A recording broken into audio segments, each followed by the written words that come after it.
அன்பு உள்ளங்கள் அனைவருக்கும் வணக்கம். வாழ்க வளமுடன். வீனஸ் வாஸ்து திருநெல்வேலி மாவட்டம் அம்பாசமுத்திரத்திலிருந்து மீண்டும் உங்கள் வீனஸ் எம் இசக்கி வேலு. ஓம் சரவண பவ. எல்லா புகழும் இயற்கைக்கு. நான் என்னுடைய அந்த வயநாடு அப்படின்னு சொல்லக்கூடிய கேரள மாநிலம் வயநாட்டில் நடந்த அந்த ஒரு சம்பவம், அது துயரம்னு சொல்லலாம். அந்த சம்பவத்துக்கு எல்லா மக்களும் உதவி பண்ணுங்க அப்படின்னு சொல்லி நான் ஒரு வீடியோ பதிவு பண்ணியிருந்தேன். அதுக்கு நிறைய பேர் எனக்கு என்கொயரி பண்ணாங்க. அந்த உதவிகளை யார் மூலமாக பண்ணணும் அப்படின்ட்டு. கேரளா, அதாவது இப்போ நீங்கள் கேரளாவுக்கு போய் பண்ண முடியல அப்படின்னா உங்களுடைய நண்பர்கள், தோழிகள், தோழர்கள் யாராவது இருக்காங்களா, இல்லை கவர்மெண்ட்டுடைய அந்த உதவி எண் அப்படிங்கிற ஒரு விஷயம் நிச்சயமாக கொடுக்கப்பட்டிருக்கு. அதை நீங்கள் நியூஸில் பாருங்கள். அந்த நம்பருக்கு தொடர்பு கொள்ளுங்கள். நான் உதவி என் மூலமாக உதவி செய்யணும் அப்படின்னு நினைக்கிறீங்க அப்படின்னா என்னை பொறுத்தவரையில் இப்போ நேரடியாக நீங்கள் அதை போய் பண்ணுங்கள், அதுதான் நல்லது. என் மூலமாக அனுப்பிச்சு அதை நான் கொண்டு சேர்க்கறது இது வேண்டாம். நீங்கள் டைரெக்டாக பண்ணுங்கள். உங்களுடைய நண்பர்கள் வாயிலாக நிச்சயமாக அதை பண்ணுறதுக்கு முயற்சி பண்ணுங்கள். அதற்கான விடை உங்களுக்கு கிடைக்கும். எல்லா மக்களும் நிறைய பேர் அதை முன்னெடுத்து போறீங்க. இந்த மாநிலம் அந்த மாநிலம் அப்படின்லாம் கிடையாது. மனிதம் அப்படிங்கிறது தான் உண்மை. என்னை பொறுத்தவரையில் எல்லா மக்களும் நல்லா இருக்கணும், நம்மளும் நல்லா இருக்கணும். இதை சொல்லிட்டு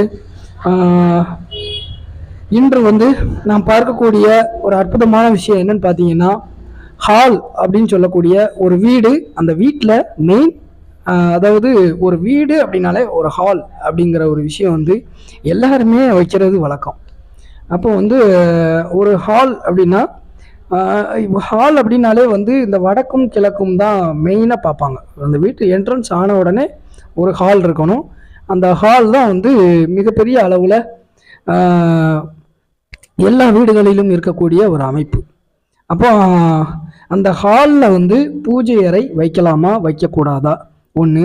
அப்படி அந்த ஹாலில் சில பேர் கேட்கக்கூடிய கேள்விகளை நான் உங்களுக்கு இன்று தெளிவாக சொல்கிறேன். நம்பர் 1 என்னன்னு பார்த்தீங்கன்னா, ஒரு வீட்டில் இப்போ சதுரம் செவ்வகமான வீடு அமைப்பில் தென்மேற்கு பெட்ரூம், தென்கிழக்கு கிச்சன், வடமேற்கு கெஸ்ட் பெட்ரூம், மேற்கு சென்டரில் பாத்ரூம் டாய்லெட்டு, நார்த் ஈஸ்டில் ஹால் அப்படிங்கிற இதுதான் ஒரு பிளான். அவ்வளோதான். வெஸ்ட் சென்ட்ரு, அப்படி இல்லைன்னா சவுத்து சென்டரில் படிக்கட்டு. இது ஒரு விஷயம். அப்போ நம்ம கவனிக்கப்படக்கூடிய ஒரு விஷயம் என்னன்னு பார்த்தீங்கன்னா, பூஜை அறை அப்படிங்கிற ஒரு அமைப்பு நான் எந்த வீட்டுக்கும் பூஜை அறை வைங்கன்னு சொன்னதில்லை. பூஜை அறை வேணும் அப்படின்னா ஒரு சின்னதாக விளக்கு வைத்தால் கூட போதும். அது நாங்கள் எங்கள் ஊர் சைடில் அந்த காலங்களில் பார்த்தீங்க அப்படின்னா பூஜை அறையெல்லாம் கிடையாது. ஒரு விளக்கு தான். அதுவும் ஒரு சின்னதாக செவர்லேயே மாடாக்குழி அப்படின்னு சொல்லுவாங்க. அந்த அந்த இதில் தான் அது விளக்குக்கான ஒரு அமைப்பு போல இருக்கும். அது தான் பயன்படுத்தி பூஜை அறையாக பயன்படுத்துனாங்களே தவிர, எவ்வளவுதான் வசதியும் வாய்ப்பும் வந்தாலும் கூட பூஜைக்கான ஒரு அறை என்று தனியாக ஒதுக்க தேவையில்லை. ஒன்று. ரெண்டாவது பார்த்தீங்கன்னா, அந்த ஹாலில் பூஜை அறை அமைக்கலாமா அமைக்கக்கூடாதா, நம்பர் 1. அப்போ ஹாலில் நான் மேக்சிமமாக பூஜை அறை அமைக்க சொல்வது கிடையாது. நான் கொடுத்தா தென்கிழக்கு மூலையில் அமைக்கப்படக்கூடிய அந்த கிச்சன் சொல்லக்கூடிய அந்த சமையல் அறையில் வடமேற்கு மூலையில் கிழக்கு பார்த்து பூஜை அறை இருக்குமாறு தான் நான் அமைப்பேன். இதுதான் என்னுடைய தகவல். ரெண்டாவது அமைப்பு நம்ம எங்கே கொடுக்கலாம் பார்த்தீங்கன்னா, தென்கிழக்கில் கொடுக்க முடியாத பட்சத்தில் வடமேற்கில் கூட கொடுத்துக்கலாம்.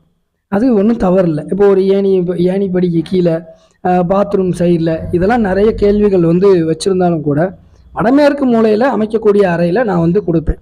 இது 2 ஆப்ஷன் உண்டு. இந்த 2 தவிர இப்போ ஒரே ஹாலாக இருக்குது சார், என்னுடைய வீடு 20க்கு 20 ஒரே ஹால், பெட்ரூம் கிடையாது, ஹால் கிடையாது, கிச்சன் கிடையாது அப்படின்னா நீங்கள் அந்த இடத்துல நான் தென்கிழக்கு மூலையில் வடமேற்கில் வைக்க முடியாது சார். அப்போ நான் எங்கே வைக்கிறது அப்படின்னா, நீங்கள் அந்த வடமேற்கு அப்படின்னு சொல்லுவோம் இல்லையா, உங்கள் ஹால். இப்போ அந்த ஒரே ஹாலாக இருக்கிற பட்சத்தில் எனக்கு பெட்ரூம் எதுவுமே குறுக்கெல்லாம் சவரே கிடையாது சார். ஒரே ஒரு ஒரே ரூம் தான், அது வந்து ஒரு சைஸ் 30க்கு 30, 20க்கு 20, 10க்கு 10 இப்படி வச்சுக்கோங்களேன். அந்த அறையில் வந்து நீங்கள் வந்து வடமேற்கு மூலை சார்ந்து இல்லை மேற்கு மத்தியமமாக கூட வச்சுக்கோங்க.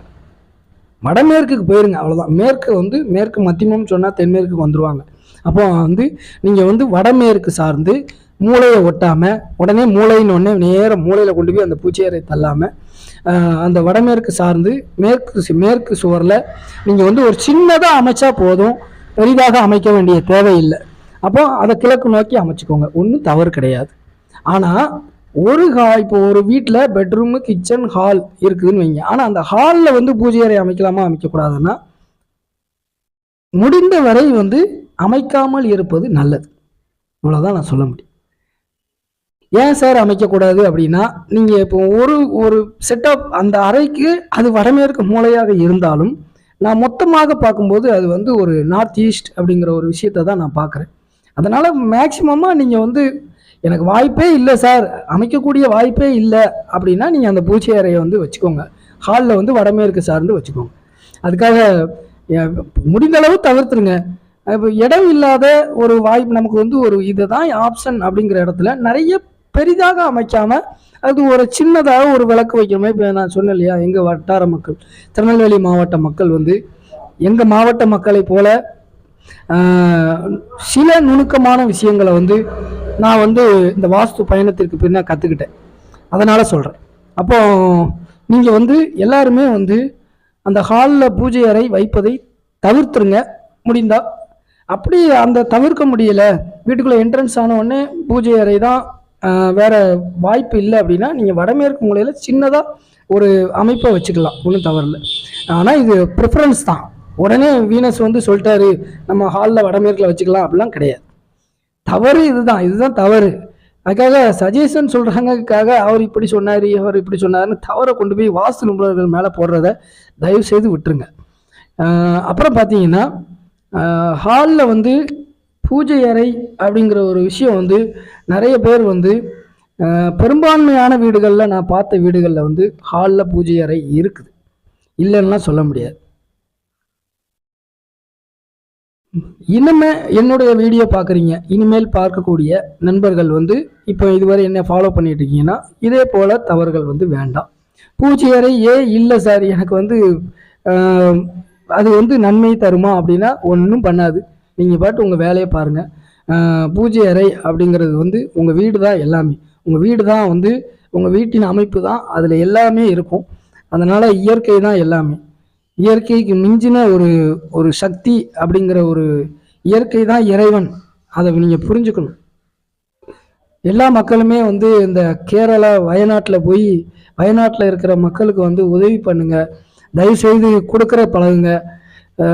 காலம் அழிவு அப்படிங்கிறத நோக்கி நம்ம பயணம் பண்ணாமல் இனிமேல் நம்மளை திருத்தி கொண்டாலும் கூட நம்ம அழிவை வந்து காப்பாற்ற முடியுமா அப்படிங்கிறது தெரியலை, பார்க்கலாம். இன்று இந்த அரிய தகவலை உங்களுக்கு வழங்க எனக்கு வாய்ப்பளித்த எல்லாம் வல்ல இயற்கைக்கும் நன்றியை தெரிவித்துக் கொள்கிறேன். மீண்டும் ஒரு நல்ல இயற்கை வாஸ்து தகவலோடு உங்களை சந்திக்கிறேன். வாழ்க வளமுடன். நன்றி, வணக்கம்.